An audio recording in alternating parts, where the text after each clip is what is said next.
Fighting Through Podcast, episode 122, The Battle of Stalingrad Through German Eyes, part 2. Welcome back to part 2, I'm Bill Cheall. I'd like to give you a brief summary of where things are at the moment before we continue.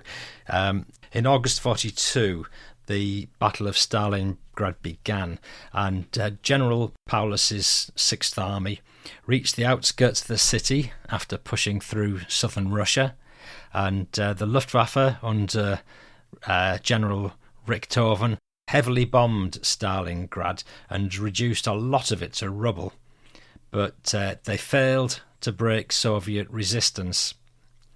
And Paulus prepared to assault the northern suburbs around the industrial districts, while Richthofen provided massive air support. The Soviets, under Chukov's 62nd Army, began fortifying the city and turning its ruins into a defensive stronghold, so the stage was set for some brutal street fighting that was destined to consume both sides. Chapter 7. Hug Them to Death. September started off well for Johannes Kaufmann. I was right behind a ground-hugging Sturmovik, and a long burst from my 20mm nose cannon immediately sent him crashing into the baked earth. He couldn't have known what hit him. As the young Bf-110 pilot chalked up another kill. As far as Vinnytsia was concerned, all seemed well. The good weather of the summer was holding. Paulus's Sixth Army had reached the Volga at Rhenok, and the diminutive Hermann Huth's 4th Panzer Army was advancing from the south towards the city and crushing all opposition. We witnessed some incredible scenes as savage tank battles were fought at point-blank range, gun muzzle to gun muzzle. Back in Berlin, the Reich chief press officer warned off journalists about the impending victory.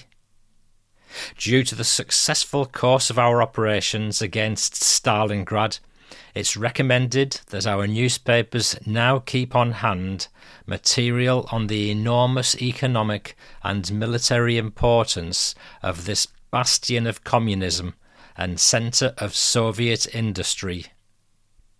Hitler, meanwhile, signalled to his commanders, upon penetration into the city, the entire male population must be eliminated, since Stalingrad, with its 1 million formerly communist inhabitants, is extremely dangerous. The population was actually roughly half of that figure. Hitler didn't specify what was to happen to the women and children. Soon, Stalingrad would be caught in a vice from north and south, and the city would surely fall. However, there were some flies in that particular ointment. Taking a Soviet city was nothing new for the Ostheer. They'd captured dozens since the invasion began. The trick had been to make them indefensible. Most of the time that had meant isolating them, and then let lack of supplies and reinforcements do the work for them. That's how the likes of Kiev had fallen. The Germans had swept out far to the east, and by the time they assaulted the city itself, the Soviet position was hopeless, and the fighting swiftly came to an end. Hyacinth von Strachwitz had advocated exactly that plan when his panzers had reached the Volga at Rhenok. In his view, that was the time to leap across the river, form a bridgehead on the eastern bank, and then circle round behind the city, trapping not only the 62nd Army, but the 64th, and maybe even more, in a Kesselschlacht, cauldron battle. But where was the fuel for such a move? Paulus's advance from the start of the offensive had been marked by its stop-start nature, and Der Panzergraf's vehicles had reached the river on fumes. There simply wasn't the gasoline to mount a grand encirclement. That meant the Red Army in the city itself was never truly cut off, and that in turn meant men and equipment could get across the Volga from its eastern bank and keep the fight going. Just as importantly, the defenders could call on artillery safely positioned on Soviet-held territory, and that soon added up to 300 guns, at first mostly of medium calibre, but then far larger when the Stavka ordered forward massive 203mm B4 howitzers from the Red Army's strategic reserve. Nicknamed Stalin's sledgehammer by the Lancers, the B4 could hurl 100 kilograms of high explosive over 11 miles, deluging any assaulting German units with fire and shot. Perhaps even more telling in how the battle would be played out was the nature of the opposing forces and the men who led them. After his victory at Izium, it seemed to Berlin that Paulus had proven himself an excellent choice to head a field army. Despite concerns over his prior lack of direct command experience, he seemed to have adapted his planning expertise to suit his newly elevated position, but not all senior officers agreed. As early as 25th of August, Wolfram von Richthofen met with Paulus at his forward headquarters and had been dismayed by what he found. Despite finding the time to don a fresh cotton collar for his tunic and keep himself assiduously clean, Paulus's nervous tic was now even more pronounced, and the dysentery he frequently suffered from was raging, making him tired and listless, as well as extremely irritable.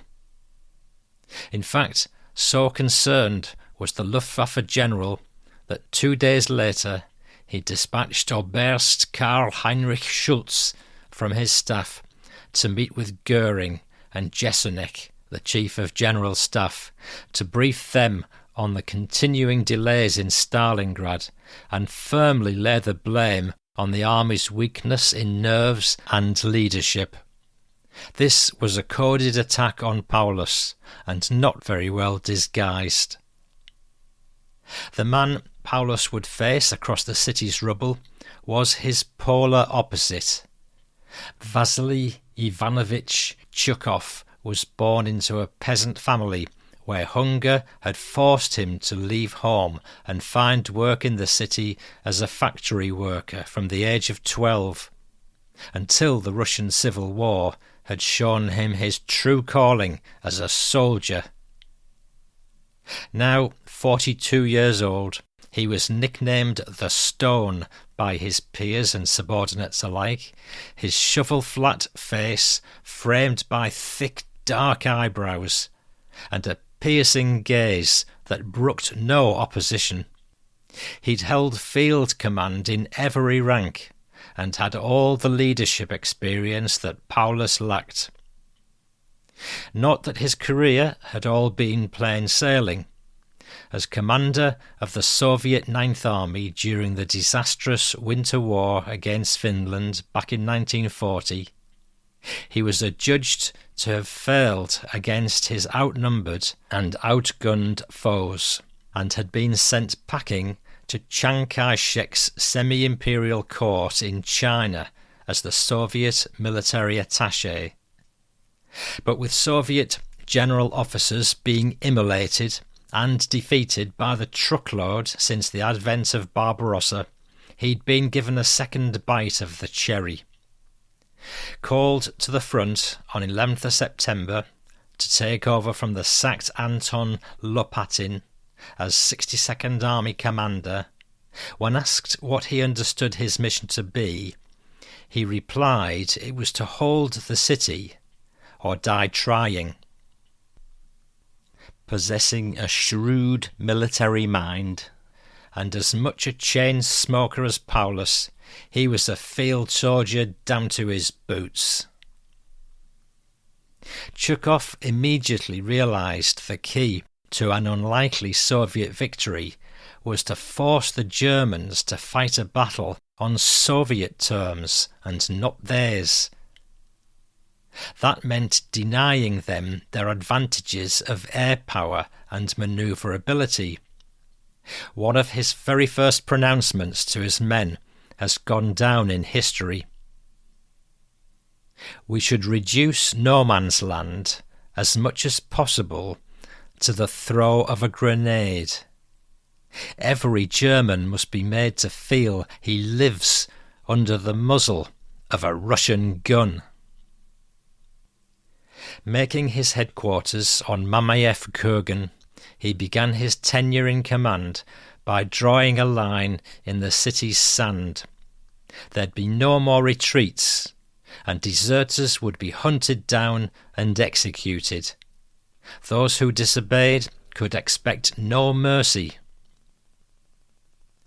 On the 14th of September, I shot the commander and commissar of one regiment, and a short while later I shot 2 brigade commanders and their commissars. This caught everyone off guard. We made sure news of this got to the men, especially the officers. Unsurprisingly, desertions tailed off as the soldiers in the line realised there was no safety to be had by trying to flee back east over the Volga. The army those men were in was now nothing like the original 62nd Army, which in late July had been a relatively new and untried formation, but which by early September was a very different beast. It had gained in experience and had been bolstered by the addition of some former 1st Tank Army units, and Soviet ruthlessness had also meant that some 75,000 civilians from the city and its surrounding area had been drafted straight into its combat units as little more than cannon fodder. They were joined by 7,000 teenaged Komsomol members, the Soviet version of the Nazis' Hitlerjugend. 3,000 women and girls enrolled as telephone and radio operators, nurses and support staff, and some 50,000 additional civilians in the so-called People's Guard. Casualties among these volunteers and draftees would be massive, but Zhukov was prepared to sacrifice them to hold the city.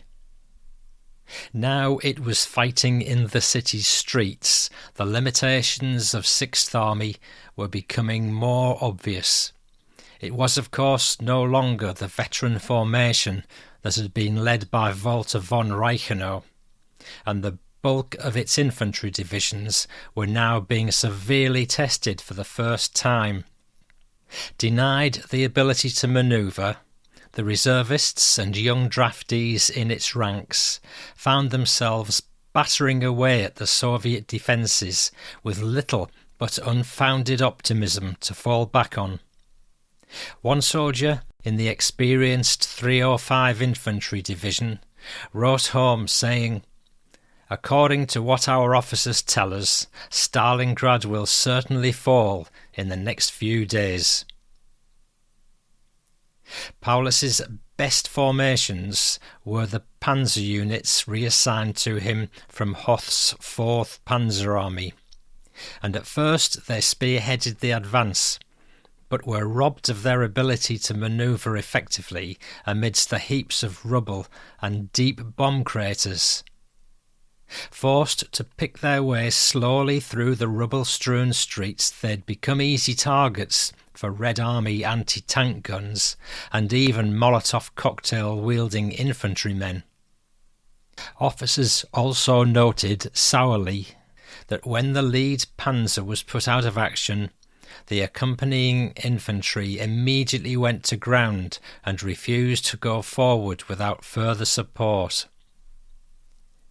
With tank losses mounting, the Germans switched tactics, and the infantry were now put in the lead, with the panzers holding back and acting as direct fire support.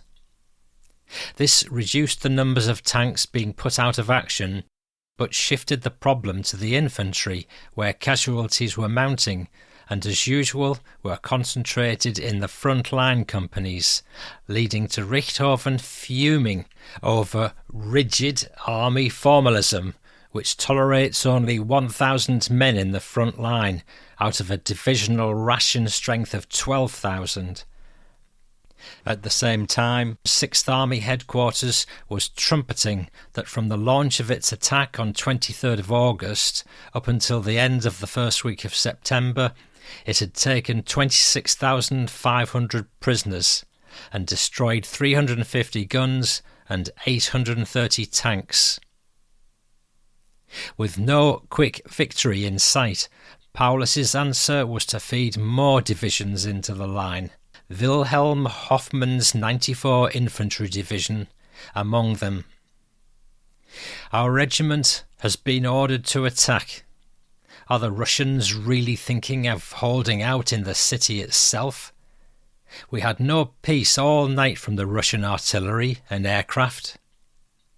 Hoffmann's usual optimistic tone was beginning to desert him. Lots of wounded are being brought back. God protect me. Increasingly frustrated, Paulus turned to shot and shell and his aerial artillery. The Stuka pilot, Herbert Pabst, recalled how the Russians throw in everything. Then we come, circle, search and dive. They camouflaged their tanks brilliantly, digging them in to protect them from bombs, sparing no effort. But we find them and smash most of them. A lancer in 389 Infantry Division watched the armada flying above him. A mass of Stukas came over us, and after their attack you couldn't believe a mouse would have been left alive. But stay alive the Russians did, covered by their artillery on the eastern bank, and sustained by a constant stream of reinforcements crossing the Volga. Some 10,000 between 13th and 16th of September. Pabst recorded his frustration. The Russians remain in their burning city and won't budge. There's hardly a house left, just an atrocious chaos of ruins and fire into which we drop our bombs. But the Russians won't budge. The strain of such a concentrated effort on the Luftwaffe flyers was immense. On 15th of September alone, Pabst flew 5 separate sorties and was in the air for a total of 7 hours. Paul Werner Hutzel, commander of the famed Emmelmann-Stuka Geschwader, was based some 40 kilometres from the city, and he and his men were flying even more missions than Pabst. For each sortie, we needed a chock-to-chock time of no more than 45 minutes, which included taxiing to the start point, take-off, approach flight, the climb to an altitude of 4,000 metres, target pickup, dive bombing attack, low-level flight departure, landing, taxiing to the apron. Each turnaround, a new loading, a short technical overhaul, check-out, took us another 15 minutes. We were consistently able with each aircraft to fly about 8 sorties from sunrise to sunset. Yet still the Soviets fought back, as Wilhelm Hoffmann noted. 2 days of non-stop fighting. The Russians are defending themselves with insane stubbornness. The VVS played its part too, As the Stuka pilot Hermann Buchner remarked, "We encountered enemy fighter resistance from the very first sortie. Pabst found the pressure hard to bear. Russian fighters suddenly turned up. For 20 minutes they attacked us, uninterrupted, from all sides, from above, from below. One can't describe it. It took a heavy toll on our nerves." Nighttime brought no respite for the Germans, either on the ground or in the air. The irritants of the VVS's night-flying light bombers, the ever-present sewing machines, robbed the German pilots of their precious sleep and played on their nerves. During the night, the Ivans were very busy. The tremendous noise woke me up. Sand fell from the walls of my sleeping pit. Again and again we heard the drone of incoming aircraft and pressed ourselves a little flatter against our straw mattresses, hoping to block out the noise of the falling bombs.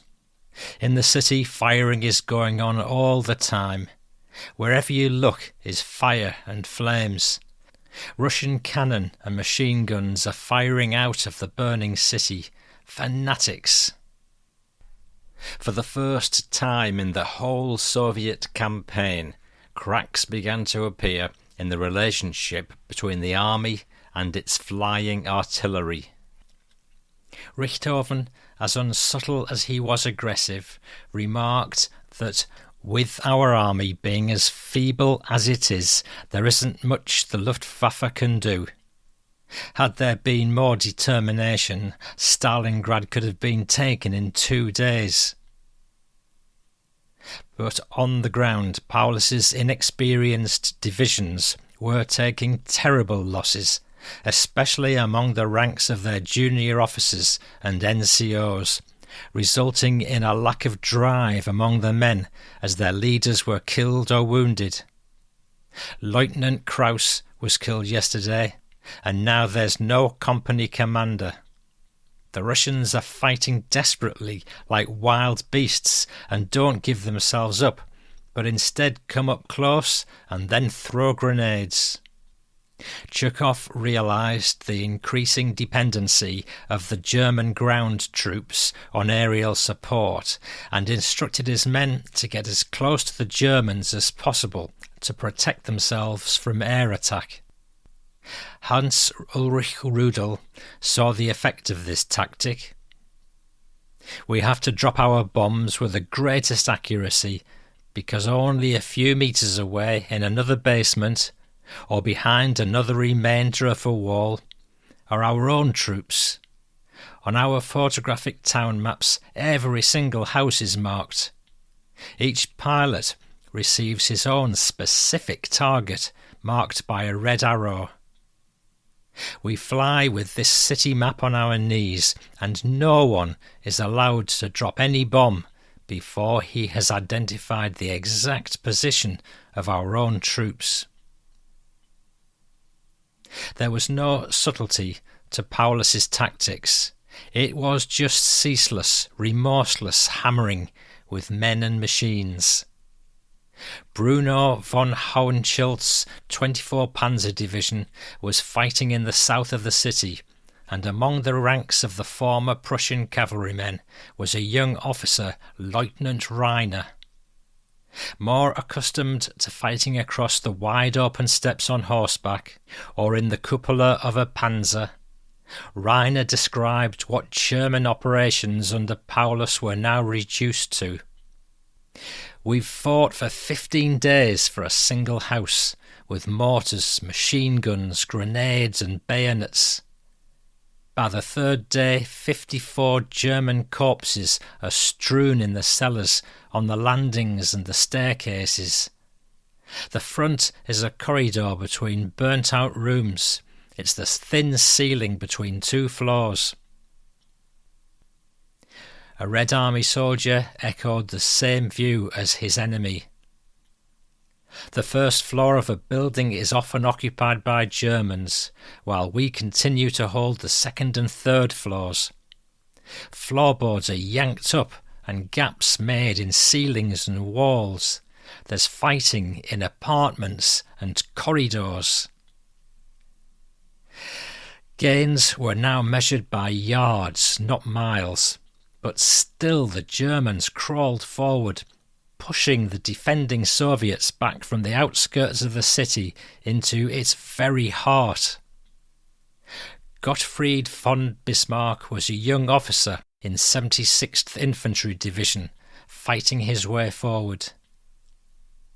The struggle was man to man and house to house for every square metre. The Russians had dug in and were clinging to a slope 300 metres wide, which fell steeply down to the river. Because the area being fought over was so narrow, there was no question of using heavy weapons.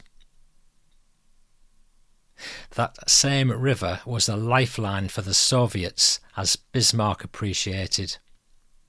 We never took that strip of land because we never managed to stop the Russians keeping it resupplied. The result was a bloody stalemate. There was a house where the Germans were in the cellar and first floor, and the Russians on the ground floor. Nobody wanted to give up the positions they held. The fighting seesawed back and forth, both sides alternating between attack and defence as the days passed. I reached the houses with only a handful of my comrades. Here we broke down the enemy resistance in close quarters fighting. At the same time we made good our position and stood ready to defend it. Despite strong counterattacks, we held our positions with only a few men. Increasingly, the fighting revolved around Stalingrad's major landmarks, and in the south that meant the imposing grain elevator and silo complex. Industrial in its construction, the grain elevator facility was designed like a modern-day fortress, some 90 metres long, 50 metres wide and almost 40 metres high. The building towered above its surroundings and held commanding views right down to the shores of the Volga.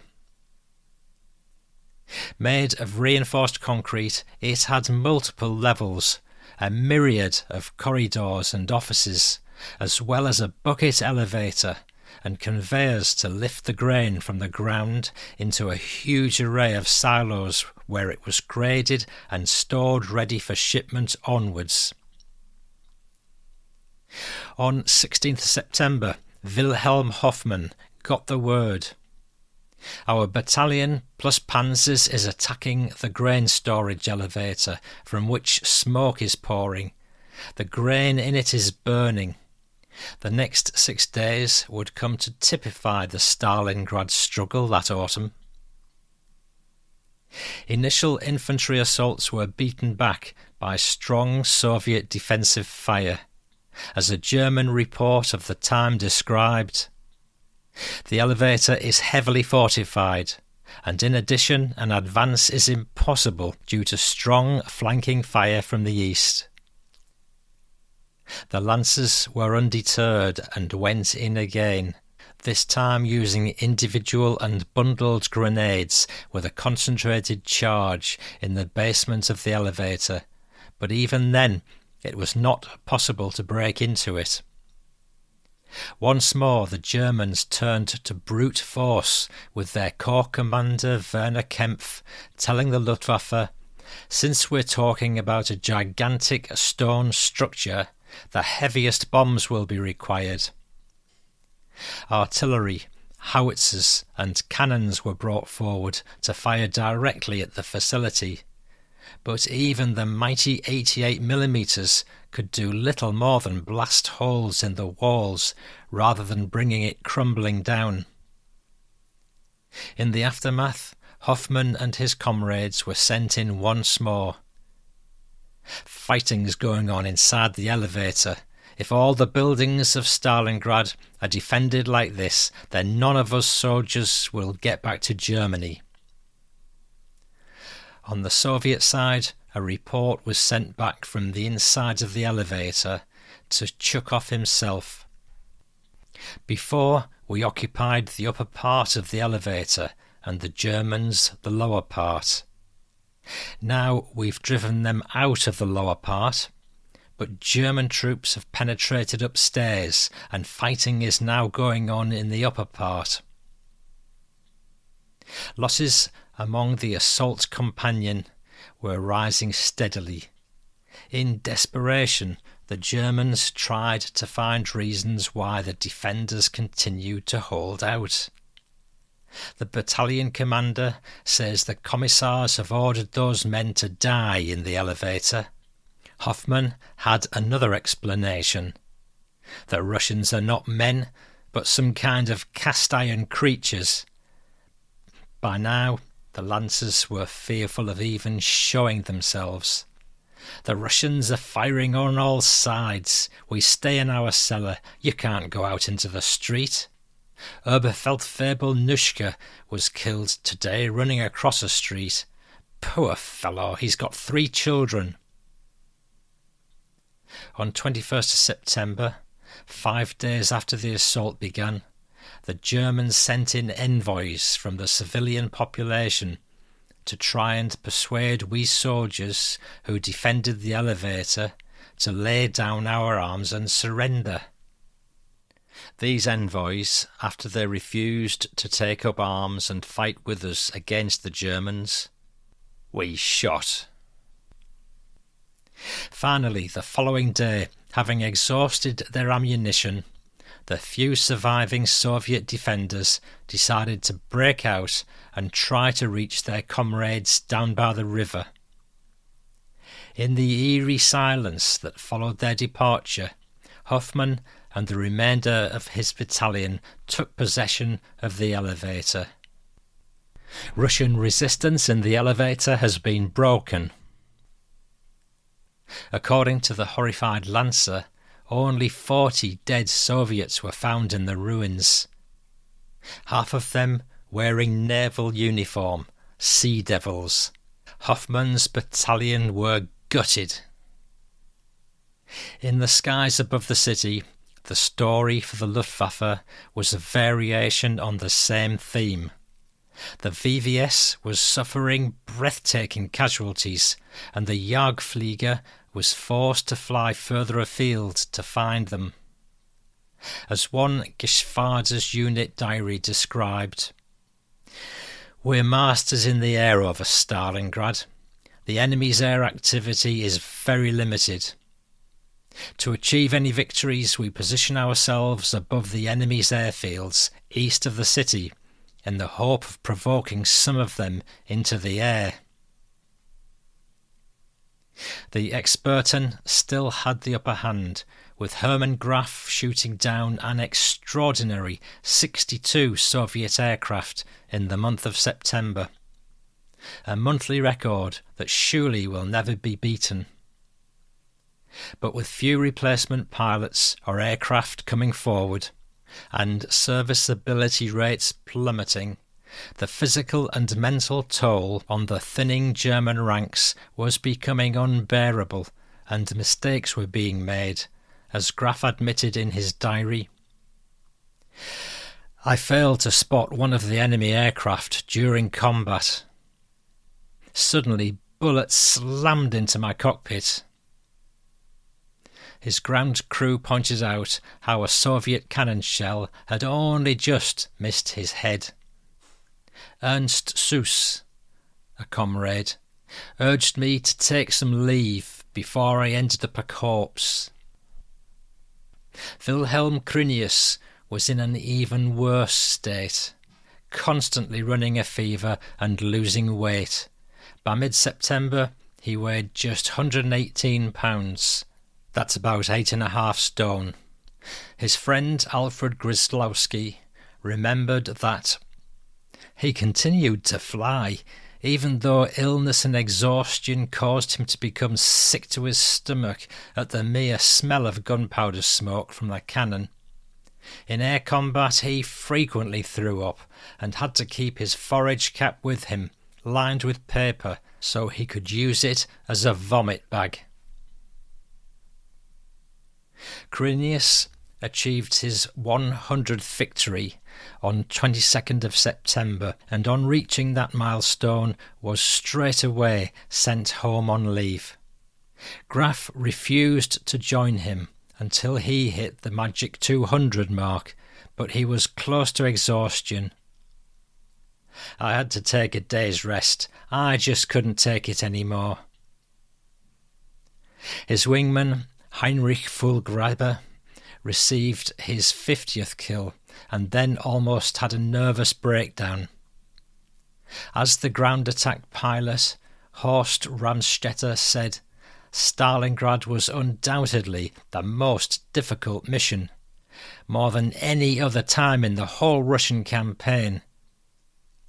Perhaps there was an element of method in this seeming madness for the sorely tried experton.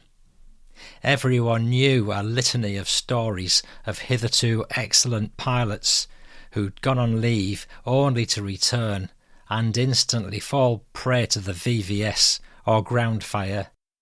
And no pilot, always a breed sensitive to good luck charms, wanted to join that particular list.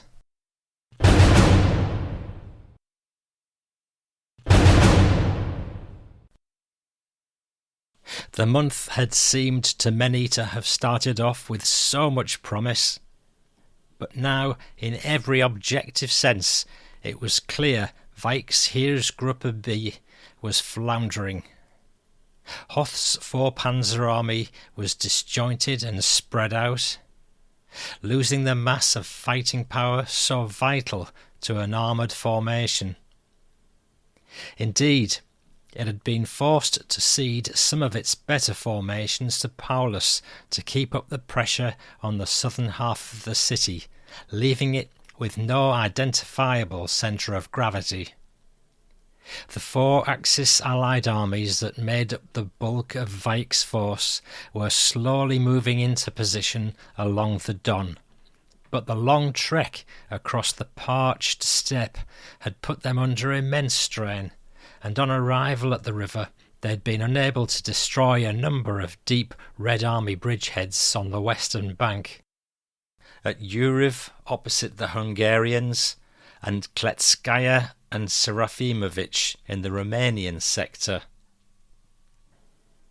As for Paulus and Sixth Army, long gone were the dashing armoured thrusts across the wide open steppe, searching out the enemy's weak points and lancing through them to create chaos and confusion, and send the Soviets scuttling back. In their place was an infantry-dominated, close-quarter, urban battle of attrition, with gains measured in blood and yards. The inexperience of pretty much half Sixth Army was now showing as division after division was bled white at the behest of a commander seemingly bereft of ideas, who rarely left his headquarters and increasingly relied on weight of fire and air power for any gains. That air power was a hostage to fortune, as Luftflotte 4 itself was now irrevocably split, covering both Stalingrad and Heeresgruppe A in the Caucasus. Just as worrying for the Germans was the perennial Achilles heel of austere operations, logistics. Fuel was available in the supply chain, it just couldn't be brought forward quickly enough. But it was lack of ammunition that was keeping Weich and his staff awake at night. In the month of September, Sixth Army alone expended over 23 million bullets, 750,000 mortar rounds, over 500,000 anti-tank shells, and 178,000 hand grenades, 116,000 infantry cannon shells, and 15,000 mines. At OKH on the Bendelstrasse in Berlin, the staff noted that at the front, the size of ammunition stocks is critical. On the ground, black humour began to do the rounds with the lancers. There are 1,000 artillery guns in the rear area, but each of them only has one shell. Over 600 miles west in Vinnytsia, Hitler, uninterested in trifles such as lack of ammunition, was fuming at what he viewed as unnecessary delay in finishing the job at Stalingrad and securing the Caucasus oil fields. With Maykop reached, he expected List to charge onwards to Grozny and Baku. Instead, he was repeatedly told by his field commander that the forces available for the advance were insufficient for the task. Refusing to believe the word of his own Feldmarschall, he dispatched Jodl to see for himself and report back. On his return, Jodl told the Führer that List's reasons for the delay were entirely correct, and without reinforcements, Heeresgruppe A was effectively stalled. The sharp-faced Jodl even had the temerity to quote some of Hitler's own words back at him to justify List's position. Shocked that the hitherto compliant Jodl had told him what he didn't want to hear, the dictator flew into a rage and set off a chain reaction of events that marked a turning point in his already fractious relationship with the senior command of the Wehrmacht. The previous winter, Hitler had personally turned a significant page. Having spent the first years of his dictatorship in fear of an army coup that would oust him, he'd always trodden carefully around his generals. But when they failed to deliver him an impossible victory over the Soviet Union, Hitler in 1941 had been emboldened to move against those he viewed as failures and dismiss them, and he developed a taste for it. So now he didn't hesitate and sacked List anyway.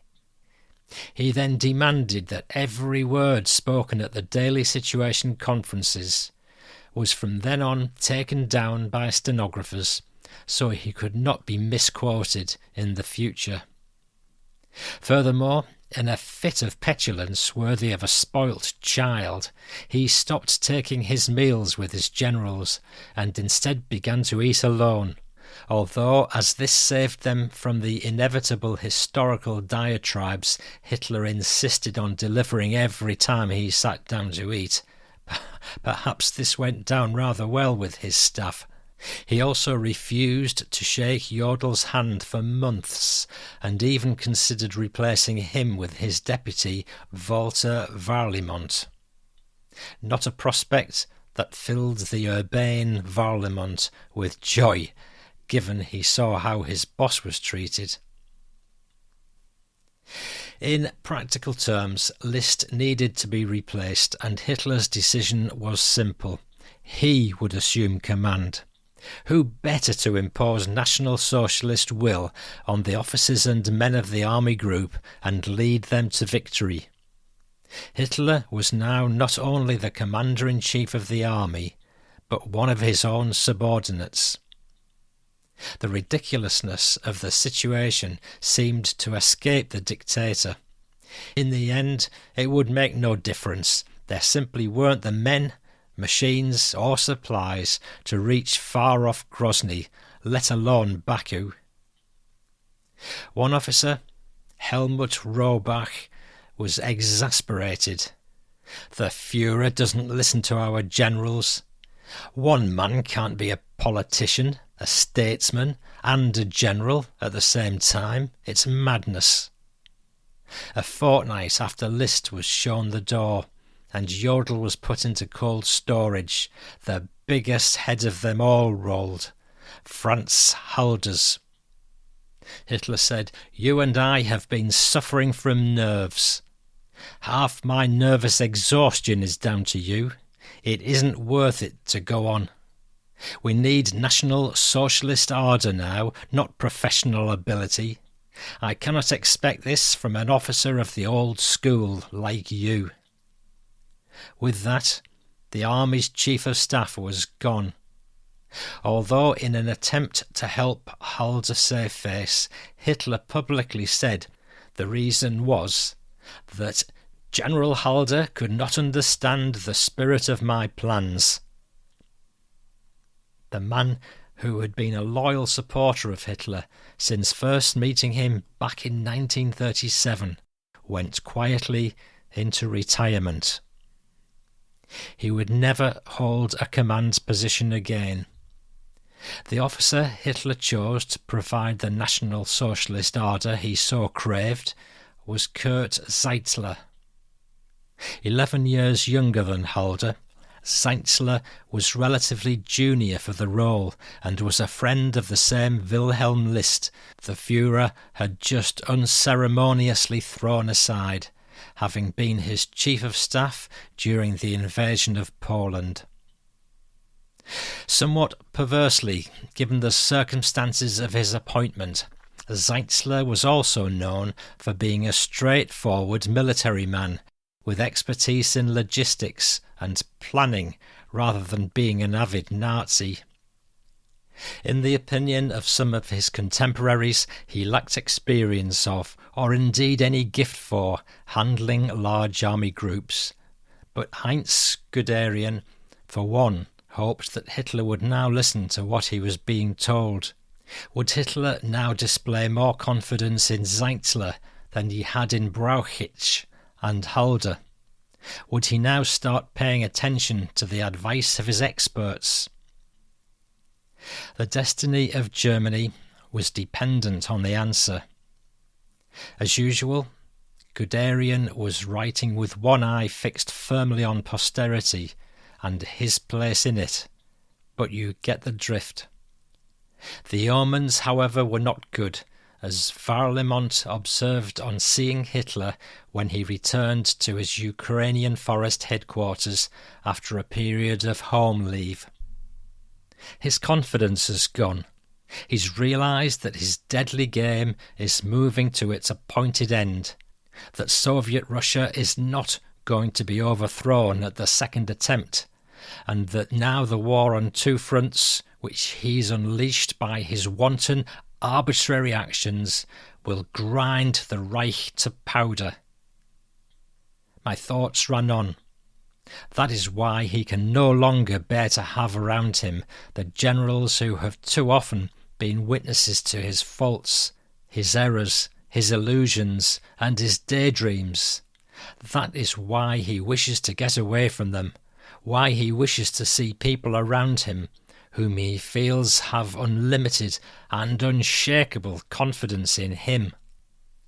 As with Guderian's thoughts, there's more than a whiff of hindsight in the artilleryman's opinion, but also truth. Back in Stalingrad, Rudolf Erhus found a moment to write home. "We're still busy here in Stalingrad.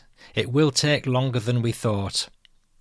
The day before yesterday, I was right in the city centre. We were only about 1 kilometre from the Volga. But the city is completely destroyed. Nothing remains intact. Every house is a fortified position and is defended by the Russians to the last. And we're forced to destroy everything. Today, Russian planes embarrassed themselves again.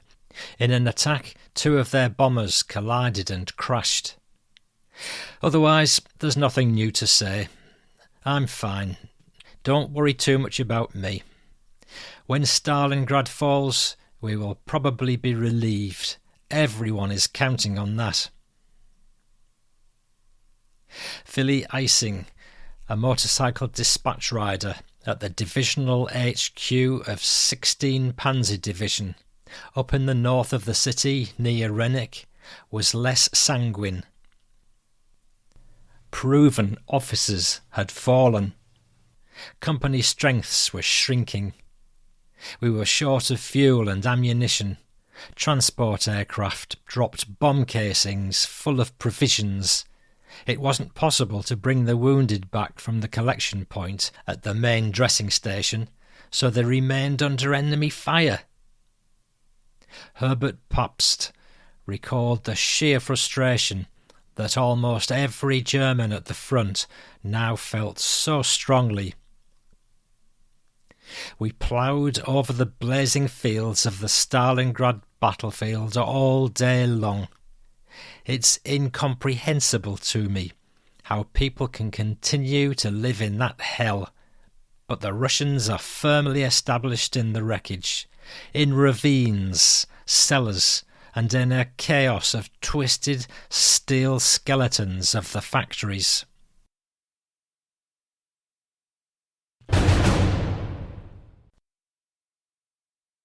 Wow. I now know why I wrote down that this was a good chapter to cover. My goodness. Well, if you're ever in any doubt as to why Stalingrad didn't work for the Germans, then there's your answer. Before I forget, there's a link in the show notes to this book, Battle of Stalingrad Through German Eyes. So if you're interested, have a quick look. I want to share details of another podcast with you now. It's a promo swap I'm doing with another podcast called So There I Was. Two Americans, Chuck Newton and Pete Hannon, share the microphone in an engaging show with some really good features. It's very much aviation related, being more helicopters than Humvees, and more McDonnell than Messerschmitt. So you hear stories and guests from mostly contemporary post-World War II theatres like Vietnam and the Cold War. Two favourite features of Chuck and Pete are episode 135, which is Oh Shit, Two's Hit, in which retired USAF Colonel KC shares incredible moments from her journey as an A-10 pilot. She recounts a harrowing close air support mission over Baghdad in 2003. Battling poor visibility, she and her flight lead responded to a desperate call for help. Diving under the clouds, she targeted enemies beneath a bridge amid chaos. Her A-10 was hit by a surface-to-air missile, forcing her to fly in manual reversion. Episode 125, I Hit Everything But the Tiger. Barron tells of a harrowing story of survival during his first tour in Vietnam. After an engine exploded mid-flight, shrapnel tore through the aircraft, leaving the crew struggling to maintain altitude. With one engine failing and the other insufficient to keep them airborne, they made an emergency landing at Camp Eagle, narrowly avoiding disaster. More recent episodes range from Bronco pilot stories in Desert Storm to Spectre gunship missions and nursing Harriers across the Saudi desert on fumes. I think I'd call this show a very deep dive into all things military aviation, so, oh my word, try the links I've put in the show notes for starters. So that's the So There I Was podcast on a podcast player near you. So there I was. I'd like to take a bit of time out now for some feedback and shout-outs. Ruuten Hermer Schirmer from the Netherlands, more familiarly known to the show as Root. In episode 105, I talked about confusing the Heinkel plane with Heineken beer, and in sharing my amusement, Root has kindly pointed out that Heineken is not a grotty British beer, as I referred to it, but it's a grotty Dutch beer. No, seriously, he did not refer to it as grotty. That's just my joke. But I have huge respect for Root because he's been such an informed contributor to this show over many years, and he's just retired from work and told me he's hoping to be doing some guiding around places like Arnhem, Nijmegen, Normandy and Ypres. So Root, let me know if this comes off and I will share it on the show. The following people kindly left show reviews in various places. Adrian Waite said, "Excellent history. This is brilliant. A great way to remember the forgotten heroes of the Arctic Russian convoys." So that's episode 102, if anybody wants to track it down. Next one. Don't take my word for how good the Gallipoli episode 16 is. Take Bill G's recommendation. He said it was great first-hand account of savage fighting on the landing at Gallipoli, and that's Bill G from Podchaser. Over to buy me a coffee now. I've had a Calvadosic donation to the costs of running the show and a lovely greeting from Kevin Dangle, who wrote "Warmest greetings from the Pennsylvania hills in the new country. Paul, please know that your efforts are genuinely and gratefully appreciated. Your podcast is the very best." Good man, Kevin. By a long shot. And thanks for keeping the lighter moments of laughter as you narrate. Thinking of quitting? I say never give in. Never, never, never give in. Accept convictions of producing the podcast. Brilliant, Kevin. Thank you very much. Churchill would be proud. And Glenn from Australia bought me a tot of Calvi and said, after listening to your I'll do this in Australian. After listening to your Arctic tale, I was chilled. Have a coffee and a tot of ram besides.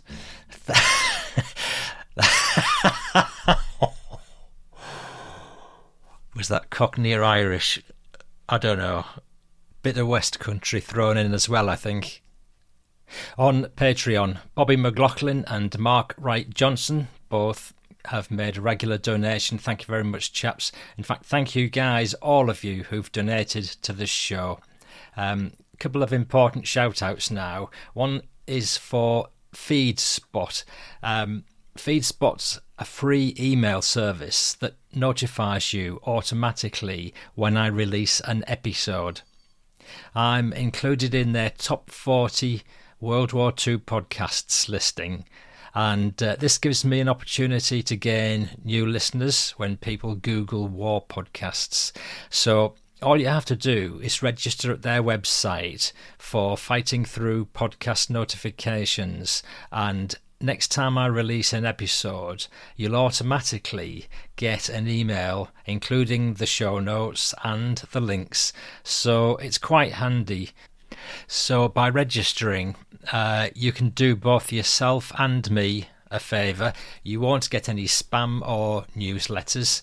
It's easy to register and equally easy to cancel. So give us a go. I've put a link in the show notes.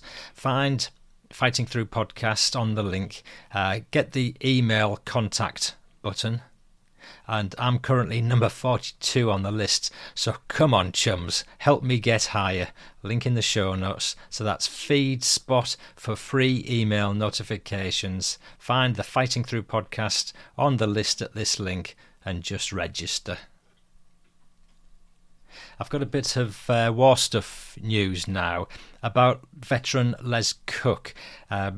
This is an update on Aussie veteran Les Cook, who has regaled us with many a great story on previous episodes, and I do like to keep track of the welfare of my veterans, well, our veterans, and I recently inquired about Les's well-being with son-in-law Tony. He said Les is still going strong, although strong is probably something of a euphemism.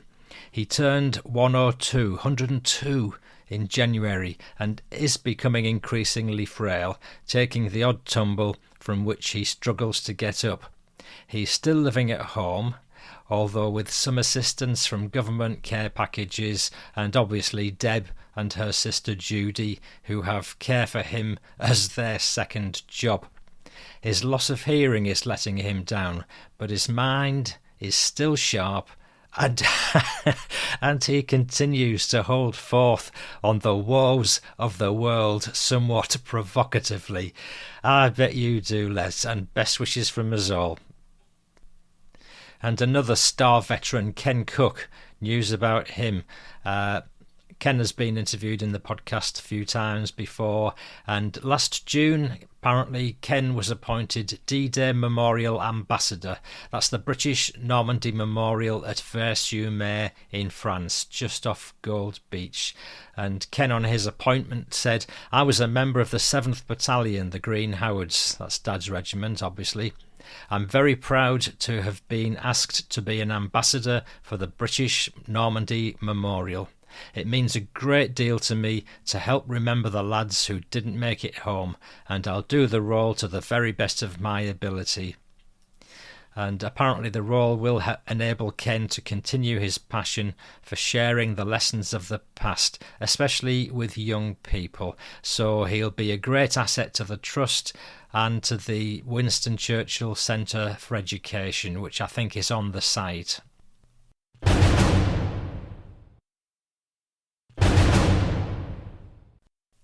I've got a stonking story for you now. This comes from the People's War website, and it's a pretty full-length family story, really. It's entitled "The Stories of My Grandfathers in the Wehrmacht and Waffen-SS," and it's been contributed by Thorsten Wehr. And the location of the story includes northern France, West Germany, and Stalingrad, would you believe? Here goes. So this has been posted by Thorsten back in 2004 on the BBC People's War website. So you need to add something like 20 years to any of the ages in this. But I'm going to read it as it was posted on the BBC People's War website, and you'll see towards the end of this that I've actually been in contact with Thorsten. Anyway, here goes. My name is Thorsten Wehr. I'm a 26 years old German, so he's now 46, who has lived and worked in Coventry since 1998. My fiancée of 9 years is British, and in this past decade I've come to know and love this country and its people. With the 60th anniversary of D-Day coming up, God, 60th, we're now past the 80th, aren't we? I look at the way this momentous event in history is commemorated by the British with great admiration, as I believe it's absolutely crucial that what happened that day will never be forgotten. I also find it fascinating to compare the way our two nations look at the events that occurred. For understandable reasons, Germans tend to commemorate the war in a very sombre fashion. There are documentaries and memorial ceremonies for the dead, but the general approach is very much focused on the facts of what happened and not on the personal experiences and sacrifices of the German soldiers involved. Interestingly, Germans seem to identify more with Allied soldiers, mainly because 95% of movies and documentaries on the subject are of Anglo-American import, and obviously tend to portray the events from their side. The fact that many ordinary German soldiers were fighting every bit as much for survival as the Allied soldiers is often overlooked back home. I'd like to tell a little of the other side of the story. Both of my grandfathers fought in the war, and even though they were very reluctant to share their experiences, I've learned a great deal about their part in the war over the years. I hope that those who read this will see that not every German soldier was an evil killing machine, but many were as much a victim of their time as their Allied counterparts. Johann Wehr. My dad's father, Johann Wehr, who sadly died in January 2003, was always very reluctant to talk about the war. He only started opening up when he got to know my British girlfriend for reasons that will soon become apparent. He was born in 1920 in a small farming village and got drafted into the Wehrmacht in 1940. He was trained as an anti-tank gunner attached to an infantry division and took part in the initial assault on Russia and the rush towards the Volga at the time when the Wehrmacht seemed unstoppable. In the winter of 1942 to 1943, his division dug in outside of Stalingrad, where the most memorable of his stories occurred. His unit received orders to move off and meet a Russian counterattack, but my granddad was unable to join his comrades as his toes had to be amputated due to frostbite. The battery which he should have manned received a direct hit, and he would most certainly have been killed. So the loss of his toes saved his life. He eventually became one of the last people to be flown out of the Kessel, and since then he regarded the 6th of December as his second birthday. He spent most of 1943 recovering from his injuries and was then transferred to the area around Calais as part of a reserve division. I do not know much about his movements during the time of the invasion, but he was eventually captured in Belgium near the town of Mons in August 1944. As a POW, he was shipped to England and was interned in a camp near Southampton until 1948, when he was released. He always spoke very highly of the British and said that being captured was the best thing that could have happened to him. He took a particular liking to my British girlfriend and her family. I think that for him it represented some sort of closure, seeing two people fall in love from countries that went to war when he was young. I've always had the uttermost respect for my grandfather, even though he fought for the side which was clearly in the wrong. He was a good person and absolutely condemned war and violence for the rest of his life. I asked him once whether he agreed with the Nazis' political agenda and thought that the war was just. He said that before he was drafted in, he had never travelled further than 20 miles from his village, and that Greater Germany's glory was the very last thing on his mind when he was digging up potatoes and helping his father feed the family. Talking about all this was very painful to him, especially when his younger brother, who was 16 at the time, was marched off to the Eastern Front in 1945 and never returned. I've recently managed to locate his grave in the Czech Republic. Unfortunately, by this time my granddad had already passed away. Helmut Barkowski, Waffen-SS. The story of my mum's father, Helmut Barkowski, is a little more colourful. He was born in Königsberg, now Kaliningrad, East Prussia, in 1926 and was drafted into the Waffen-SS in 1942. I was quite shocked when he told me that he'd been a member of the most infamous branch of the German terror machine, but he made it quite clear that he did not want to be associated with Hitler's SS in any way. By the time my granddad joined the ranks of the so-called elite, It had been decimated to such an extent that they were filled up with 16-year-old boys like my grandfather, who was stationed in Saint-Lô, a few miles from the Normandy beaches. Rather than being a frontline soldier, my granddad was a motorbike messenger for the Signals Corps, and as such spent most of his time travelling between the various regional headquarters and shuttling officers back and forth. He tells vivid stories of having to dodge the ever-increasing Allied air attacks, sometimes having to fix his motorcycle up to 10 times on a single journey after sustained attacks from the air. He particularly disliked planes with tail gunners, as those used to take pot shots at him at regular intervals. He has assured me that when the invasion came, it was not as much of a surprise as is often made out, but that it made little difference once the assault took place.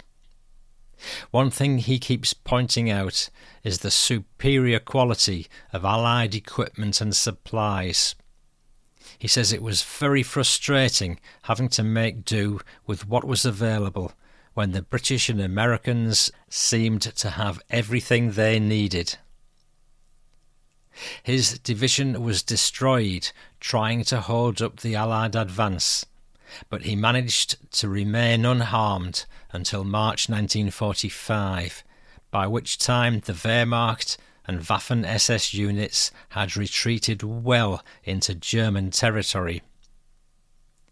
One event he recalls with particular sadness was the defence of a small town in western Germany, where he was sent to deliver an order to a gun battery on a hill overlooking the valley. The order was to hold out to the last man. When he arrived, the American assault had just begun, and he witnessed the gun crews firing salvo after salvo into the ranks of the Americans advancing up the hill, killing dozens of them. To this day, he wonders how the American commander could have marched his troops into such an obvious firing zone so recklessly. They just kept coming until the battery ran out of ammunition. My granddad urged the crews to abandon their useless guns and regroup in the town, but they refused to give up their position, and he never saw them again. At this time he says that it was blatantly obvious to everyone that there was no point in carrying on fighting, yet many officers would not even contemplate the notion of defeat. At the end of March, after delivering a dispatch to a forward observation post, an officer approached him, demanding that he took him to the nearest town in his motorbike sidecar. My granddad refused, and said that he'd just come up that road, and that it was already in the hands of the Americans. But the officer pulled his Luger and threatened to shoot him for insubordination if he did not comply. Having no choice, he drove the officer down the road, but after a few miles, a hand grenade was flung into the sidecar by American soldiers hiding in a ditch. The grenade killed the officer instantly and tore my granddad's leg to shreds, as well as knocking him unconscious. He woke up a few minutes later and found his motorbike still in working condition, minus the sidecar. So he drove to the next dressing station and had a cigarette while he watched the remains of his leg being sawn off. For me, this sounds like a story from a movie, but he says that he did not feel a thing due to shock and exhaustion. He was eventually captured when the field hospital he was in surrendered to the advancing Allies. He finds the loss of his leg so close to the end of a war that was already lost when it began, as utterly frustrating and pointless. When I asked him what he thought of the reasons behind the war, he simply pointed to a map and said it had nothing to do with the ordinary people and soldiers. They should have locked the damned politicians in a room and have them fight it out. Anyway, just look at it. And who in their right mind would pick a fight with Russia and the United States? Utter madness. One thing my granddad is very proud of is that he only fired his rifle 3 times in anger during the entire war. First time was an accident. I was fooling around and shot a chicken. The second time I had to shoot a horse which had collapsed onto its rider to save him. The third time I was so hungry I shot a deer in the woods and ate it with my comrades. I cannot be 100% sure whether this is the case or if he just doesn't want to admit to killing people, but I'd like to think of it as being the truth. After the surrender, my granddad was interned and interrogated for being a member of the Waffen-SS, but he was released in late 1945 without being charged for any misconduct. By this time, the Russians had already closed their sector, so he was unable to return to his home in East Prussia. He left a wife and a daughter, which he did not see again until the fall of the wall, Berlin Wall, in 1990. He remarried in the 1950s. My mother and her siblings were quite surprised when Grandad told them they had a half-sister they'd known nothing of until then. I cannot imagine what it must have been like to live through those times, and I think it's absolutely essential that people remember the suffering and sacrifices our parents and grandparents made, and which have allowed us to lead the lives we do now. I think that even though they were fighting for the wrong cause, the stories of my grandfathers are worth remembering.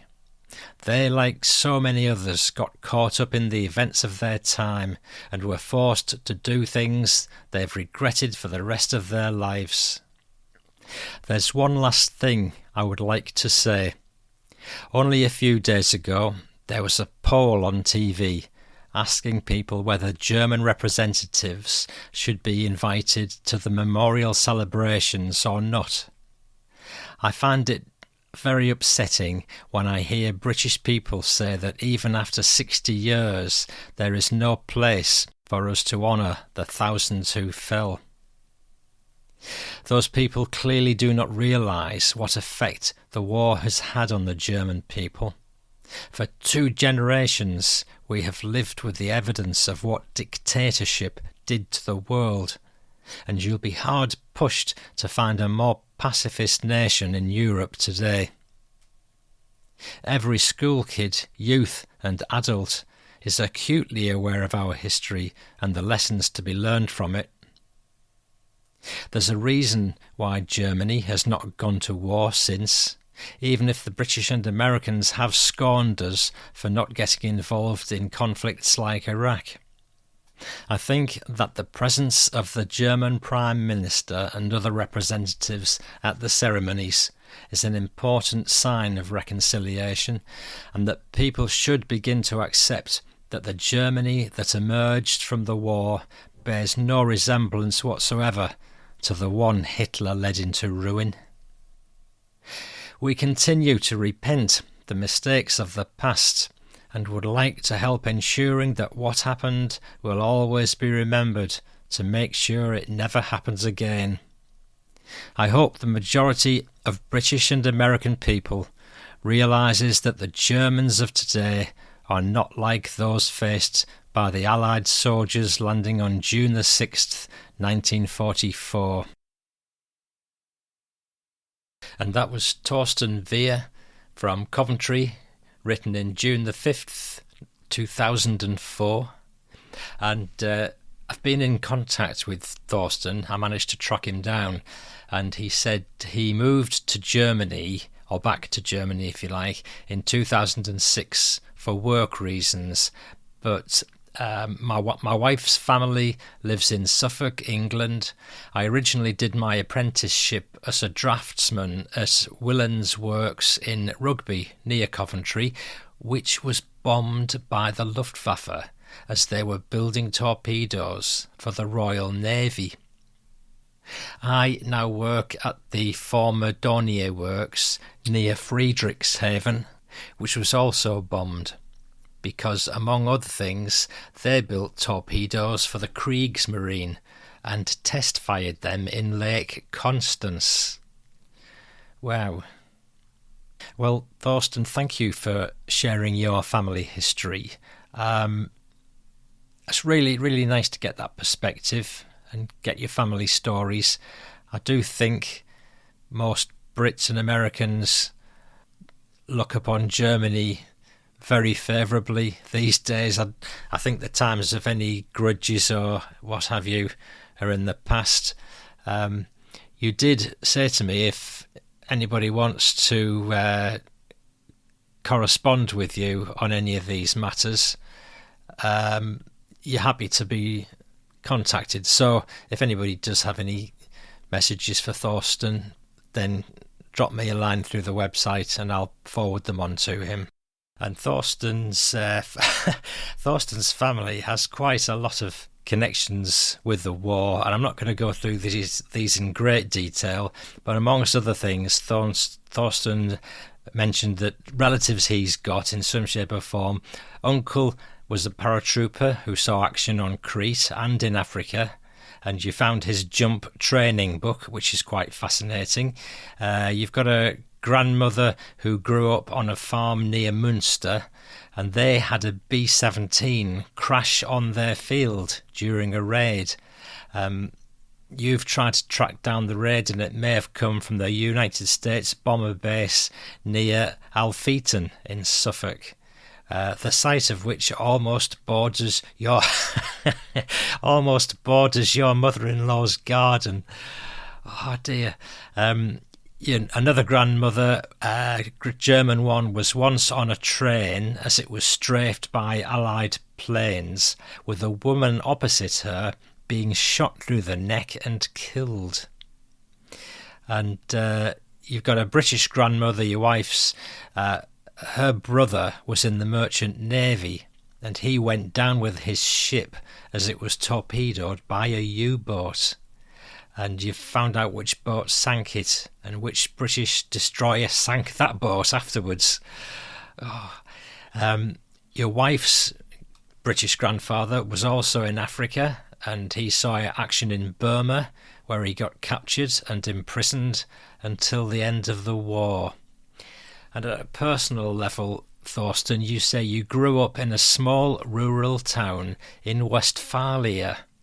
And, mentioning Westphalia, I'm sure that's where Hardy Langbein Allen's father was born, in the well-chronicled book Save the Last Bullet, which we've covered on the podcast a couple of times.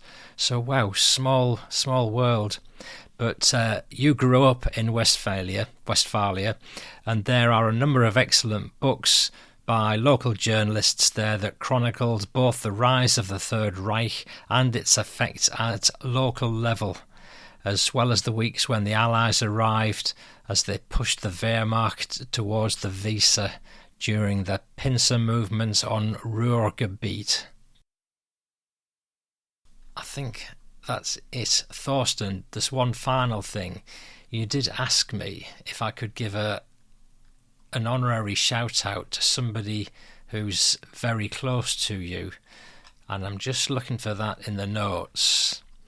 And you've said perhaps I could give an honorary mention to a chap called Ron Foreman, April 31 to October 2022, and you said he contacted you not long after your article was published on the BBC People's War website, primarily to tell you about his experiences with German prisoners of war working the fields near Ashford in Kent, where he grew up.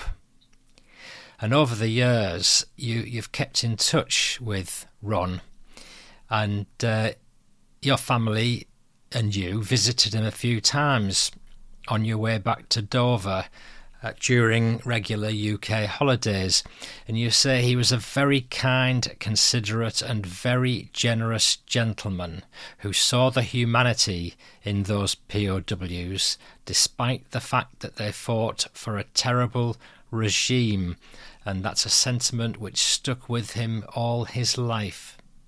Ron Foreman's son was kind enough to keep you informed when his health started deteriorating. So there you go, a shout out for Ron Foreman. Thank you very much, Ron. And again, thank you, Thorsten, for your contribution. We're now coming to the end of this episode. I am going to have another episode covering elements of the Operation Uranus chapter from Jonathan Trigg's book, which covers the action and operation from the Russian side of things. Right now, I've got a short PS to share with you, and I'll say goodbye. PS. Meeting with the Germans by John Markey. This is a lovely story from the BBC People's War website. Nothing to do with Stalingrad, but it's got Germans in it, so yes, that'll do. It's based in England, in Rettendon Common, near Wickford.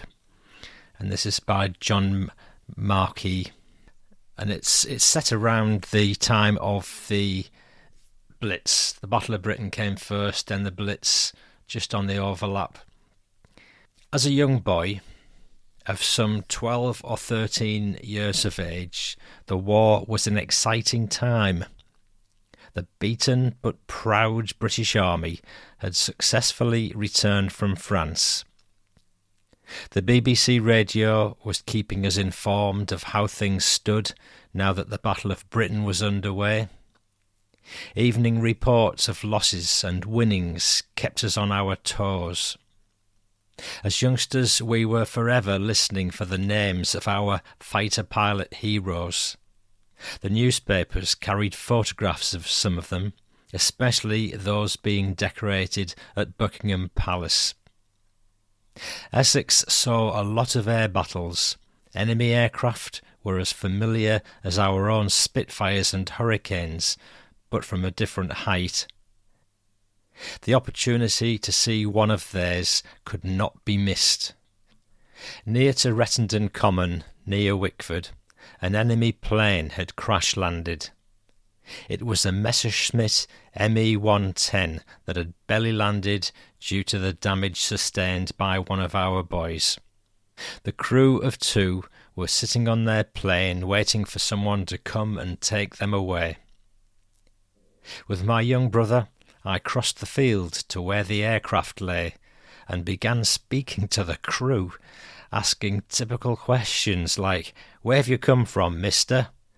The answer, France, was to throw everything we had heard of completely out of our understanding. Germans come from Germany, so these chaps could be quite friendly. Having looked in and around and seen some of the bullet holes which had been the plane's downfall, we were rather startled to hear a voice shouting, "Get away from them! They're Germans!" It was an old World War I soldier who'd become a wartime policeman. Needless to say, 2 young boys beat a very hasty retreat. You know, I just loved that story. That's one of my favourites. Next episode, Part 3 of the Battle of Stalingrad by Jonathan Trigg. Operation Uranus coming soon. I'm Paul Cheall saying bye-bye now.